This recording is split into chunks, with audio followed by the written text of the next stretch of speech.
Hey, everybody. Welcome to another episode of Cinema A to B. We are going to continue our mini-season on Arnold Schwarzenegger, who is anything but mini in many senses of the word. And I don't know what that means, but by going over 1982, John Milius's Conan the Barbarian. So, Ben, let's start off with this epic tale that begins the career of Arnold Schwarzenegger. You hit the nail on the head. This is the one where he fronts it. Mm-hmm.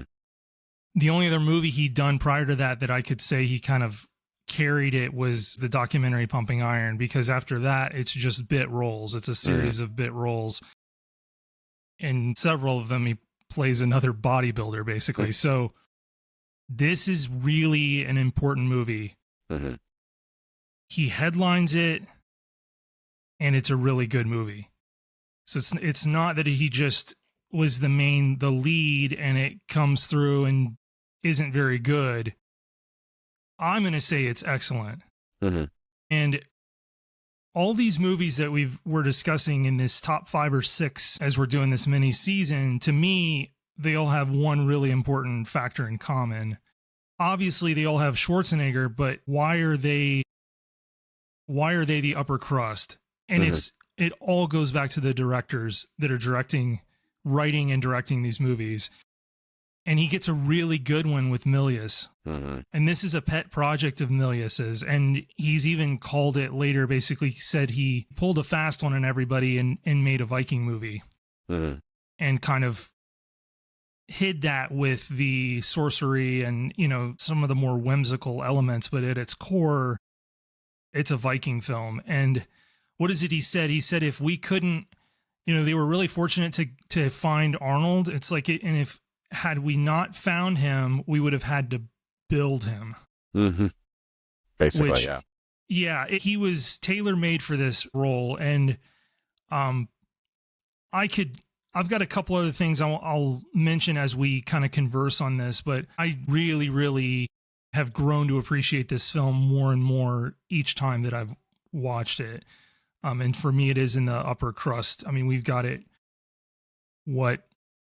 number 3 or 4, probably. I'm thinking in our own kind of personal favorites, but what are your thoughts on his first outing as Conan? So I love it. I really do. And I came very late to the party. I think my first viewing of this wasn't until college. And, just one of those movies of just wasn't allowed to watch kind of growing up, and was able to kind of hit when I was in college and do all the things. And one of my suite mates, he was also a big Arnold film fan. And he had it. We popped it in one night and just watched it. And I was kind of blown away by how really great of a film this was in so many different things. And it finally clicked. So right around you can probably remember this, but right around the start of the millennium, and a little bit before, when the internet was still quite young, there was like an old, like before we were even like blogs, some guy had a little thing. It was like the 101 things I would do as like an evil overlord, or like I wouldn't do. And so he's list down, like the number 1 thing was all of my soldiers would have clear face plates instead of face concealing face plates.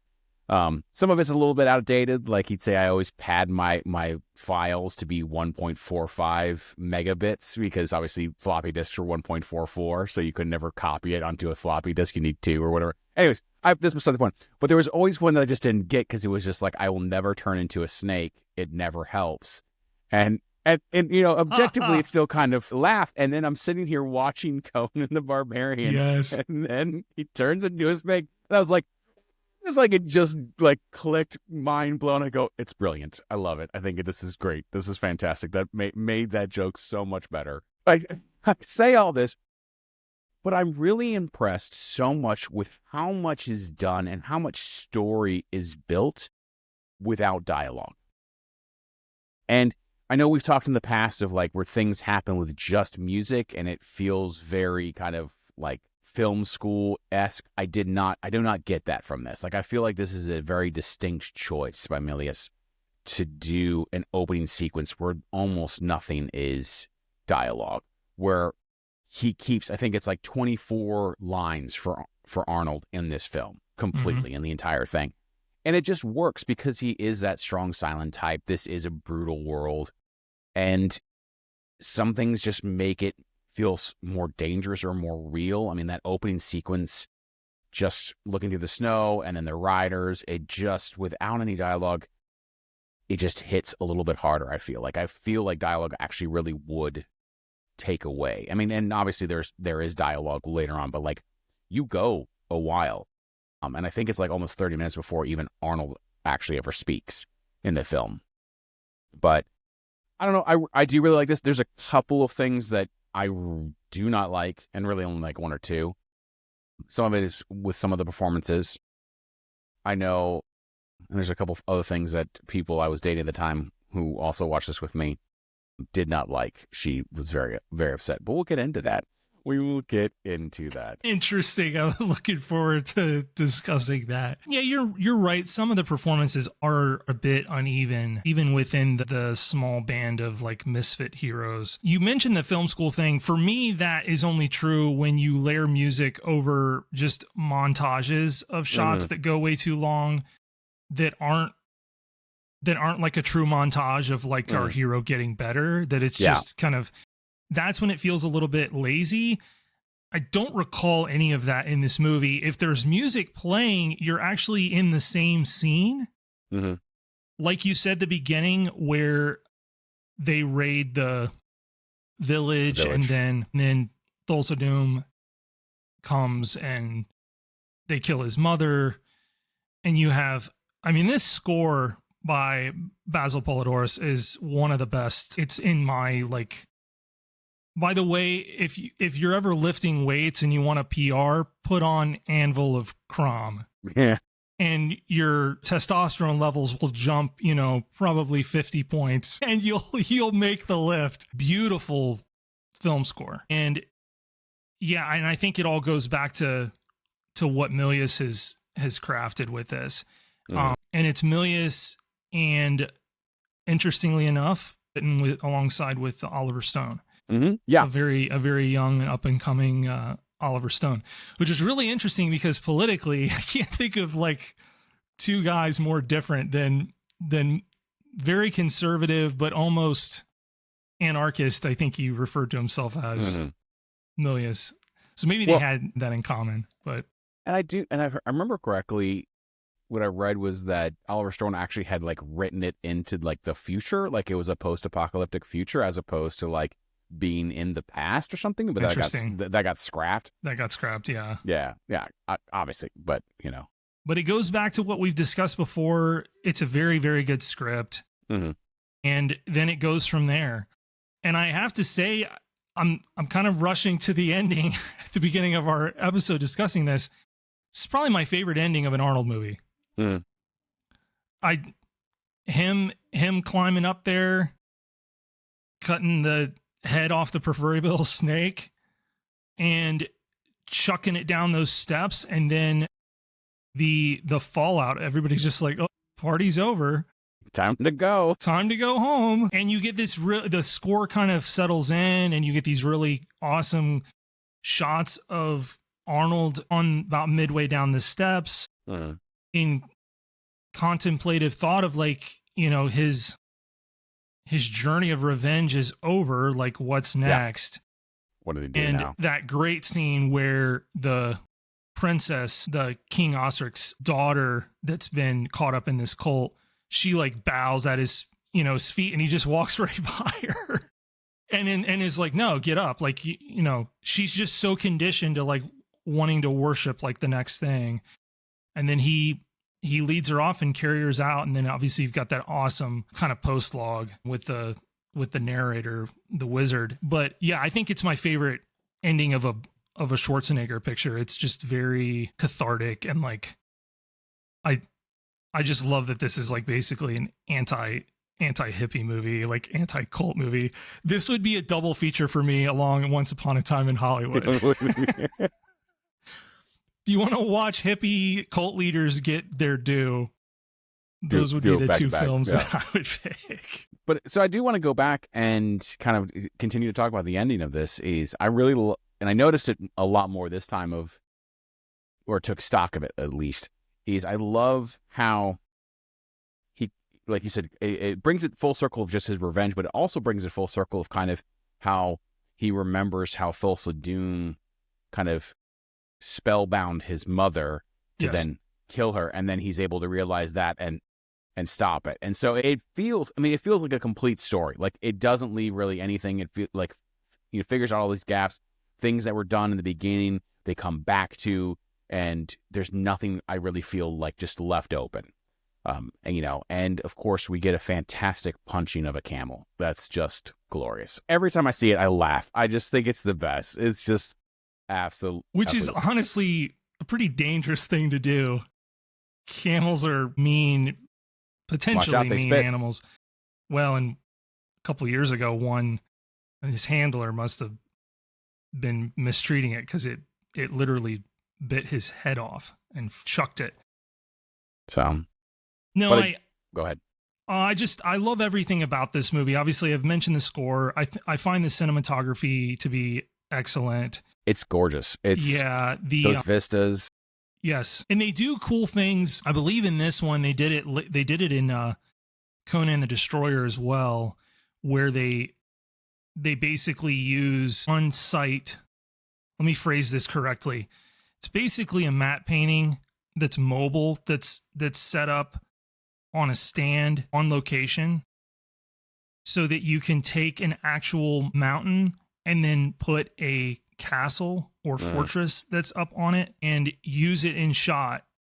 And if the artistry is done right, I know for a fact they do it in the Destroyer, and I think they do it here too. But now, obviously, the end scene, they built that thing. They built those steps. That set, it's probably one of my favorite sets in a movie too. I mean, it's like, oh yeah, you just full on built this thing and then torched it, or at least torched part of it. It's some of the attention to detail and those kind of the sets just all around it just feel grandiose, but feel part of the same world very well. Mm-hmm. Like it all feels real. Though I did get far more of I felt like this is like a Genghis Khan kind of movie, as opposed to not so much Conan the Barbarian, but as opposed to normal medieval Europe. It felt much more like the Highlands and everything else that's going on there. Yeah, you're right. So it does feel like he's in Asia rather than like Europe. Yeah. Well, I mean, and the whole one of my favorite quote of the entire movie of the, Conan what is best. And he's like, to crush your enemies, to see them driven before you, to hear the lamentation of the women's, which you and I say all the time. My buddy Matt and I say all the time to each other. Like whenever something's good, just crush enemies, because this is fantastic. But that actually comes from there's a Genghis Khan quote that is very similar in nature to that. It's not exactly the same, but it just works, So I don't know. I get a little bit of mixed match. Obviously, I wasn't a huge Conan the Barbarian comic book fan. Didn't really get into the lore so much, so I don't have a whole lot to base off of how accurate this is to the, to Ronald. My goodness, I forget his last name. But anyways, to the actual creator's vision of what Conan the Barbarian is. But I like it. I think that, again, I think this is fantastic for coming out as early as it did, of having basically unknown actor head this thing who has very little to no true acting chops at this point to, pull it off. Some of his comic conversations, I can see this is very young Arnold. He pulls it off, but it's very young, very still learning how to act. I mean, his kind of little conversation with Crom at the Battle of the Mounts, which, by the way, I love the soundtrack. That's my favorite track is the Battle of the Mounds. No joke, in college, my roommate and I would play Counter-Strike or Pirates, Vikings, Knights, a bunch of Half-Life mobs, and just go at it and kill. And we'd be blasting this full bore on repeat. Yeah. It's just let's do it. Let's just go. But I think the fact that it works, his performance works. Again, I credit Milius. Milius knew what he wanted, what he could get out of this guy, knew he really wanted his physicality. And so what do? You don't give him a bunch of lines. And when you do that with a kind of an old school archetype character anyway, the strong silent type, Mhm. It works perfectly. I'm wondering, like, I was really curious what the shooting order of this movie was, because if I was directing it, I would save Arnold's more dialogue heavy stuff towards the end of the shoot, because I would have expected him to be more comfortable on screen. Mhm. I don't know if he did that or not, Well, I but do know the Arnold. performance is pretty even. I mean, generally, I don't remember a bunch of cringy stuff with him. Some of the other actors can be a little uneven for me, but I will say Valeria is the one that I have problems with. So, like, she feels so out of place out of everything. Everything feels very in world except for her. And it still bothers me today. Like, so she was like, "You want to live forever?" And I'm like, "Shut up. Oh my goodness, this is the worst." Like, but she has such the American accent where no one else in this entire movie does. Everyone has some type of, accent to it that feels, exotic or different and stuff. And then you have this very American girl, saying stuff that just kind of pulls me so much out of the actual world every time she opens her mouth and talks. I don't like. Apparently, audiences thought the same thing, or at least casting directors did, because she didn't go on to do like a ton of work. No, I will give her a nod, because she's apparently born in Kansas City, Missouri, and then grew up in like Eastern Kansas. So nice. She's got some Kansas roots, but I don't mind her too bad. But then again, you go 2 films later with basically another unofficial Conan in Red Sonja. Yeah. And what is it? Is it Bridget Nielsen that plays Red Sonja? I could not pull that off the top of my head. I'd have to. I think it is, and she feels like Schwarzenegger's like on screen equal. Yes, it is. Yeah, absolutely. She feels right. So it's almost like, man, if you could swap out Bridget Nielsen for Valeria, you would have had a more elevated film. But as it is, I don't mind it too much. Her kind of over enthusiastic nature kind of works as a nice foil to Conan's quiet nature, and then everybody else around him is really pretty good, including James Earl Jones. We talked about The Running Man, and I felt like Killian was the best villain. Yeah, Thulsa Doom's got to be either in the 2 or 3 spot. It's between him and the Predator.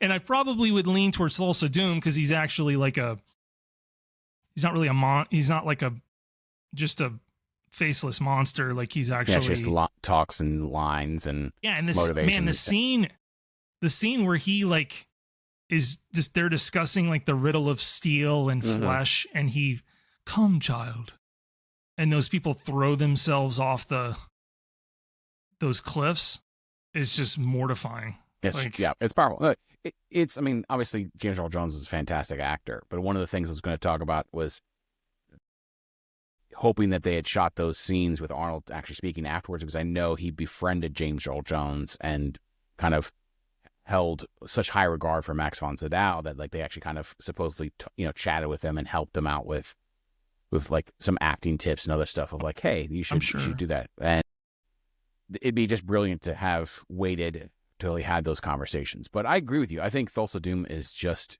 terrifying, except for when he turns into a snake. It never helps to turn into a snake, and that's all I can think about. But never start a land war in Asia, and slightly lesser known, don't turn into a snake.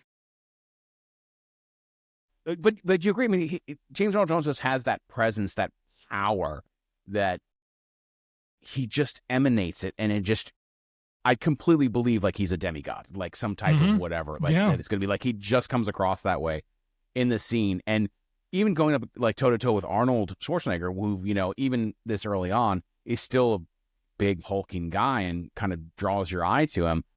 I had a hard time keeping my eyes on Arnold. Like a lot of times I was getting pulled to look at James Earl Jones and just how commanding he was in everything and just how he held himself. And the kind of the same thing. I love just how economical they were with the dialogue, because even Thulsa Doom doesn't have that much dialogue. It's not like he's overly wordy.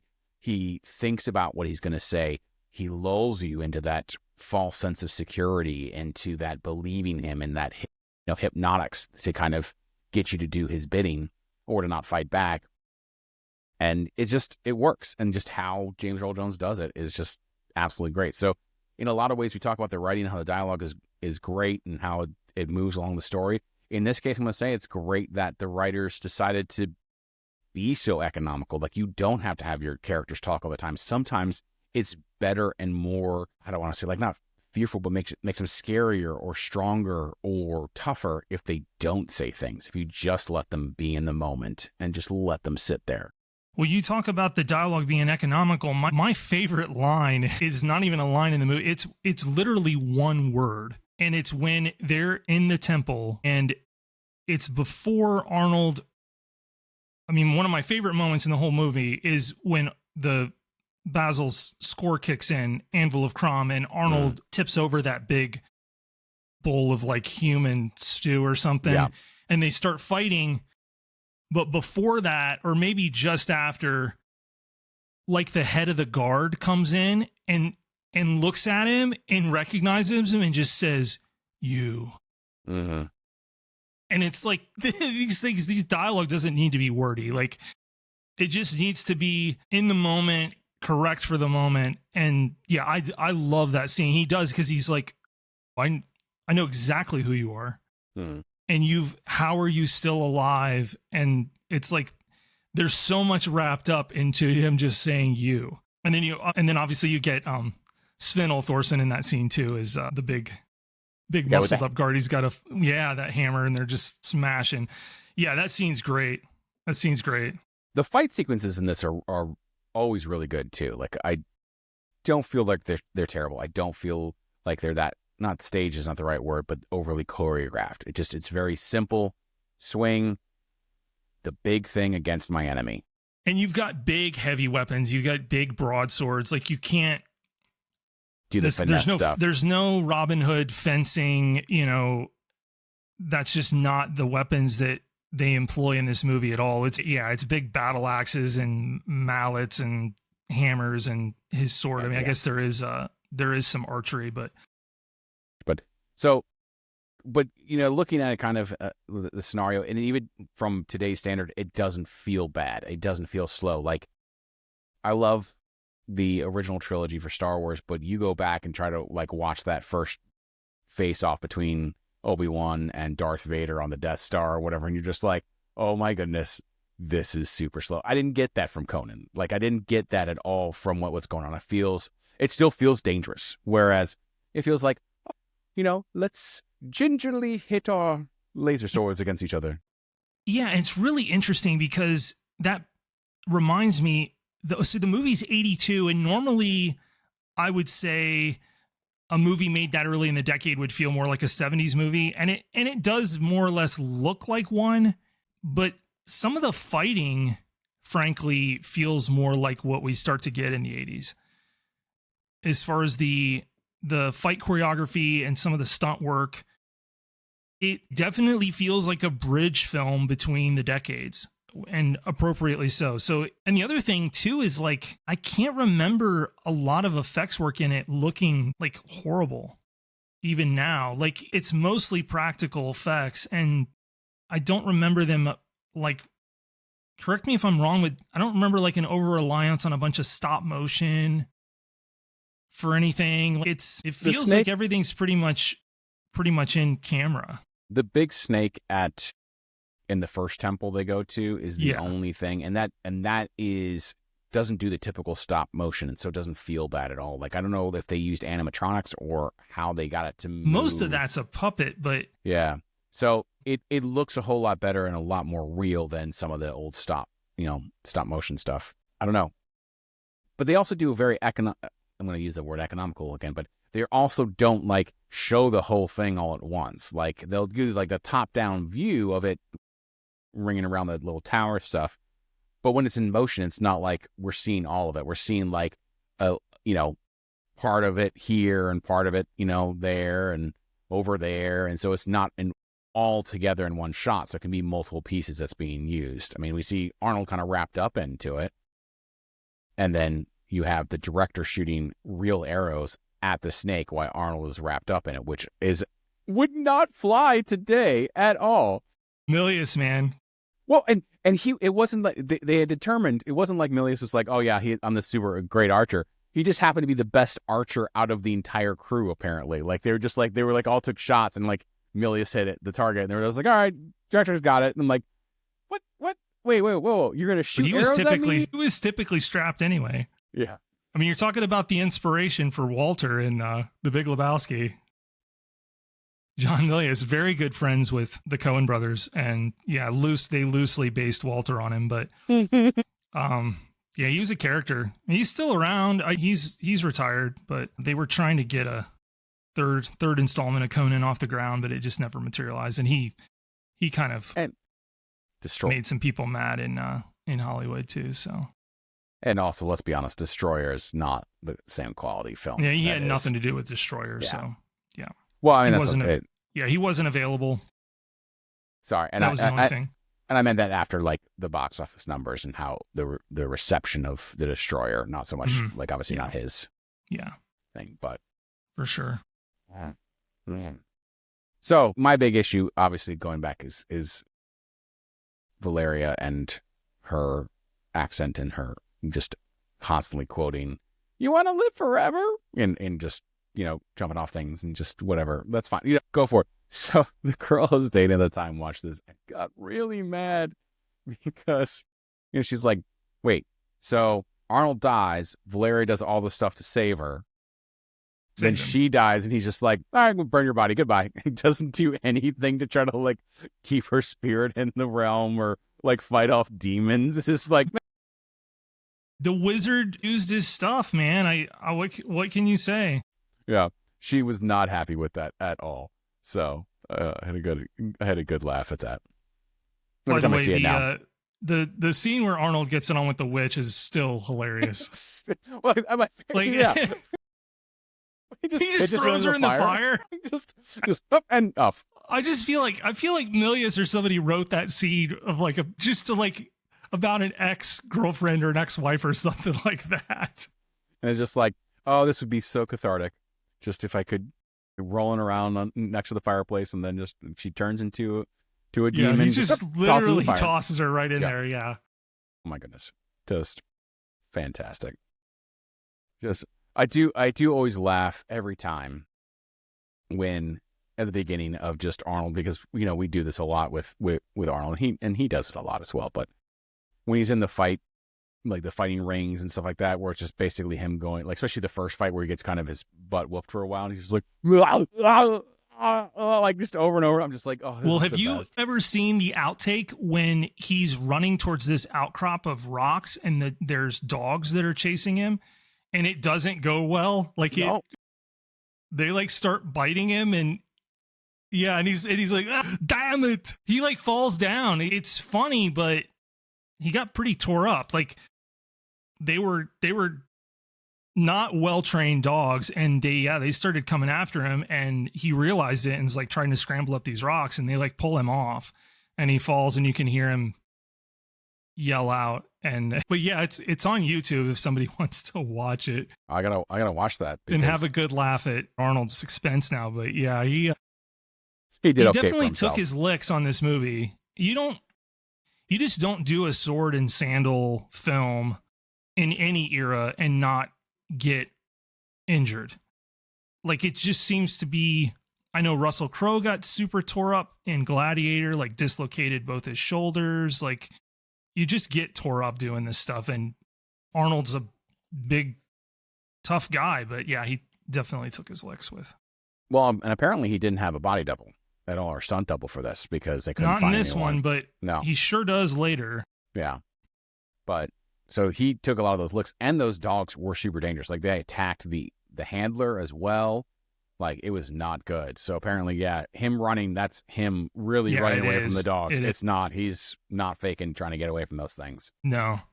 So. No, it's not a good day at the office, but it's, let's say this film's aged rather well. Yeah, it definitely held up. I mean, I can't really think outside of my own personal dislike for, and not so much, I don't think the actress was bad at all in her acting or what she was doing. It just more felt her dialect felt out of place. And then that dialogue piece of "Do you want to live forever?" always kind of throws me out. So, but her, I don't actually mind. Like, I don't have a problem. But everyone else is really good. And Mako as the whatever the witch doctor guy is so the wizard. Yeah, the wizard is just absolutely hilarious. And I think, if I'm not mistaken, he's like one of the few carryovers along with Arnold into Destroyer. Mm-hmm. I don't. Well, yeah, because he's his herald and such. Yeah. By the way, I was thinking about this in the context of like World of Warcraft or some of those. And so it's like, okay, so they've got. I'm going to nerd out for a second. Conan's a warrior. Valeria's a warrior. They've got the thief who's basically a rogue. Yeah. And then a wizard. So it's like they're like all melee, and it goes about how you would expect that to go if you're playing one of those games. It does not go very well. Well, no healer, no healer. Come on, he has to do a hex to get him back, and then it ends up costing her too. So, yeah, they did not fare well. They didn't think this through. Come on. You gotta get the one tank, the healer, a couple DPS, come on, man. Get it together. Yes, we are occasional nerds. Yeah. Occasional nerds. It's all right. Moving on. If you haven't already pick that up. Well, if somebody's been listening for a long time, then yeah, they know that. They know that.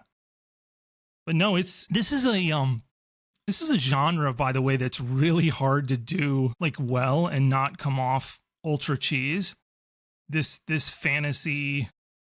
I mean, if you ground it all really heavily and you keep the supernatural out, those films tend to do okay, right? But as soon as you start to put in, guys needlessly turning into snakes and other supernatural elements, you can kind of lose the serious tonality, I think, of things pretty quickly. Exceptions like that obviously being this, Lord of the Rings. There's a handful of other ones, but I mean, they tried to make a bunch of this kind of stuff in like the 60s, and most of it's just super cheesy.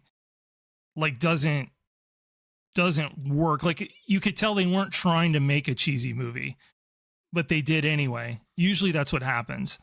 And this one's, I think, a rare entry. I think there's a lot of care put into it, and I think even the fantasy stuff doesn't feel overblown. It feels relatively grounded or very limited in a lot of ways. Like it's not everybody who's throwing fireballs around. You've got one kind of woman who turns into like a succubus or demon or whatever you want to call it.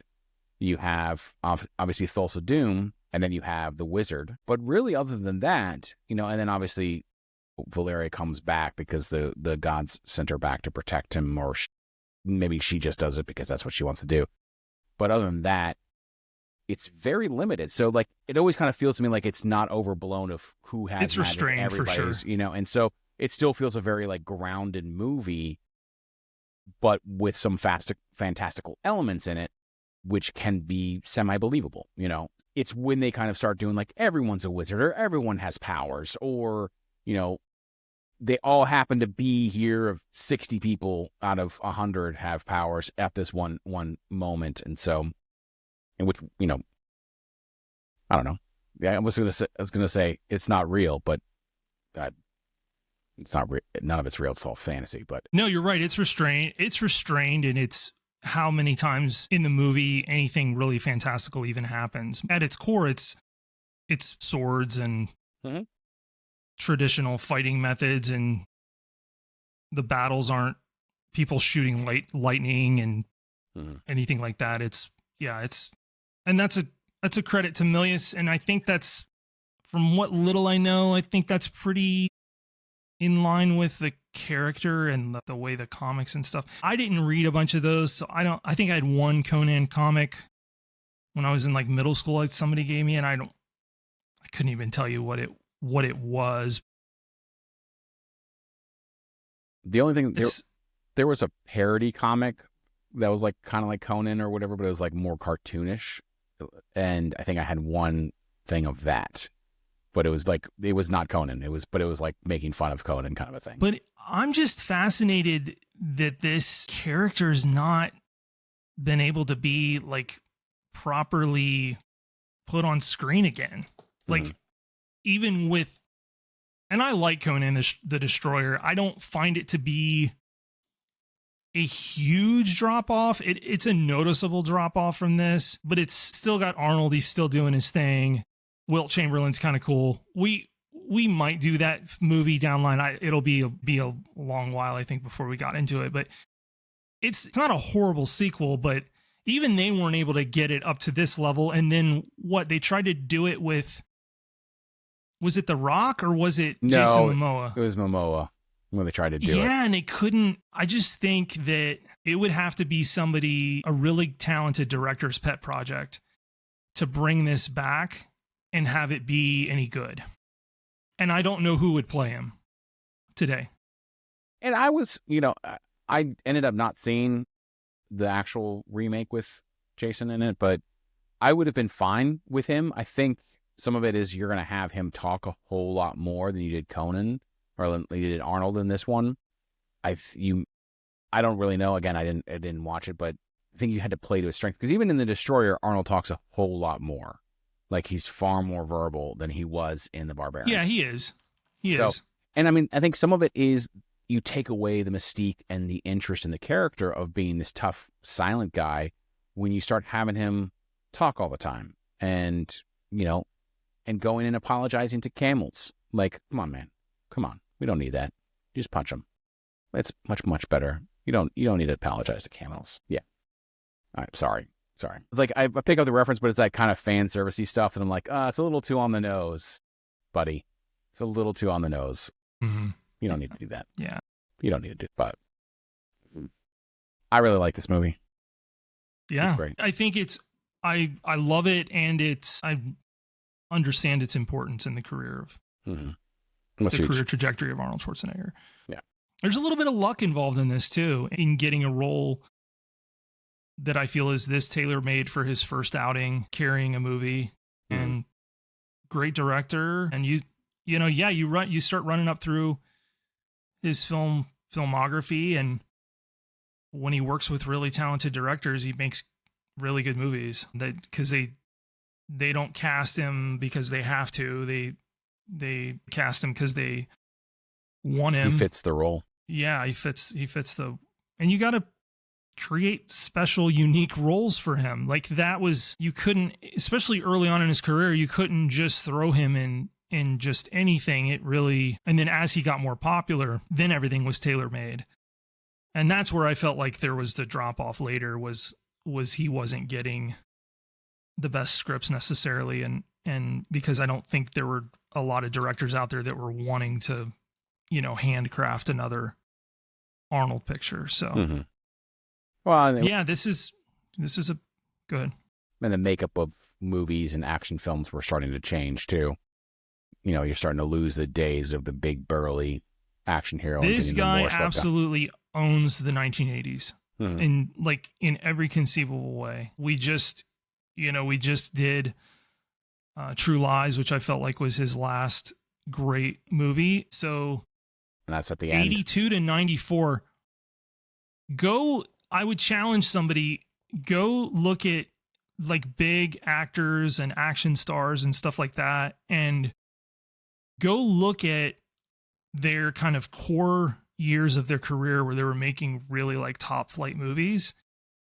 12 years, especially as an action centric star, is an incredible run. Absolutely incredible run. Most of these guys, you'd be lucky to have a 5-year window where you were kind of the it guy, action or not. So for him to have dominated the scene that long was super impressive. And this is the movie that kickstarted it. He says it's God's gift to his career, basically. Yeah. This kickstarts it. And then the Terminator 2 years later just really solidifies it. Yeah. That's what you make 2 movies like that in a 2-year, 3-year span. You're the man. Yeah. You're the man. Well, and this did pretty well. Yeah. $20 million budget. and made about 68. Mhm. That's good. So- That's really good. Yeah. I don't know what that is adjusted for inflation, but you more than triple your budget. You've done well. You've done well. Yeah. Yeah. Yeah, for sure. You got any closing thoughts for us on Conan the Barbarian? Just that it's actually rule number 34 is I will not turn into a snake. It never helps. That's where it lands. But I'm so glad he did, because it's such a cool effect that they pulled off with where they give you, and that was how effects were done then, right? You don't get the full transformation. Usually you get little glimpses of it. It's like, oh, that's James Earl Jones. Oh, well, that's half James Earl Jones, half Snake Man. Oh, that's fully Snake. Yeah. And then he just slithers off to somewhere as in his little hole. Yeah, as fighting is going around, on around him, and just like, what the heck? What's going on? Yeah. What are you doing, buddy? So, oh my goodness, fun. All right, well, we just want to say thank you to everybody on taking our little journey back in time and continuing on this journey in Arnold Schwarzenegger films. We're really excited about doing this. I mean, we love watching his movies. We try to imitate him, all the time. So this has been a lot of fun. So we're glad you're around with us. If you have any questions or you have any recommendations or you want to tell us your favorite Arnold film, you can hit us up on any of our social media, Facebook, Instagram. You can also go to our YouTube channel and post on this video, or you can even email us at cinema8b@gmail.com. With that, next week we are going to be doing Terminator, and Terminator 2, if I remember correctly, is on the schedule.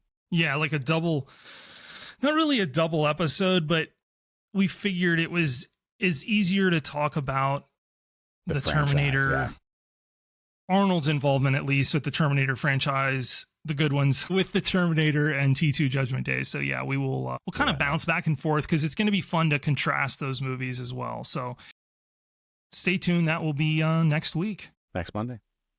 All right.